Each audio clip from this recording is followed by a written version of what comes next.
So, who benefits if Duterte is gone?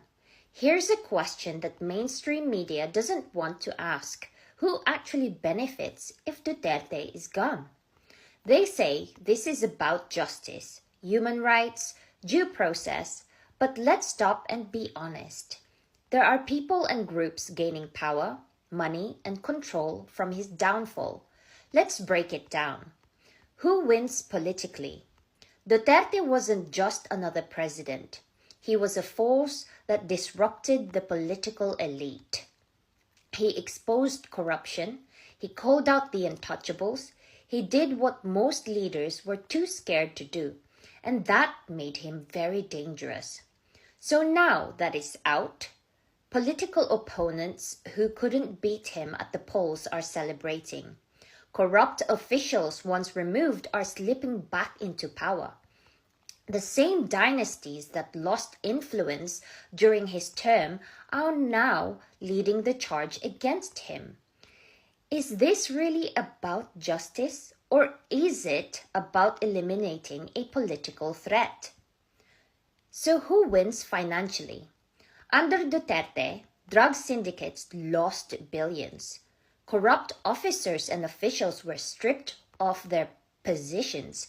Shady business tycoons lost their grip on government deals. Now, drug shipments are increasing again. Crime networks are reviving operations. The old power players are back at the table. Are we supposed to believe that's all just coincidence? And let's talk about foreign influence. Duterte wasn't afraid to say no to Western pressure. He didn't bow down to foreign demands. He realigned the Philippines toward new allies. He made it clear we are a sovereign nation, not a puppet state. So ask yourself, why is it that now that he's gone, foreign powers are suddenly very interested in Philippine justice? They ignore war crimes by world leaders elsewhere. But they have time to prosecute a Filipino president? Is this really about human rights, or is this about control? Because let's be real, if Duterte is gone, it's not the Filipino people who benefit.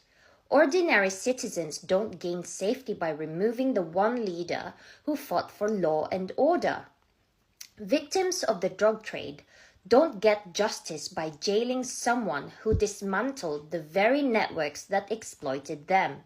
So I ask again, who really benefits? And more importantly, at what cost? Because today it's Duterte, tomorrow it could be anyone who dares to challenge the system. #Xandro says, they said, stay quiet. I said, why?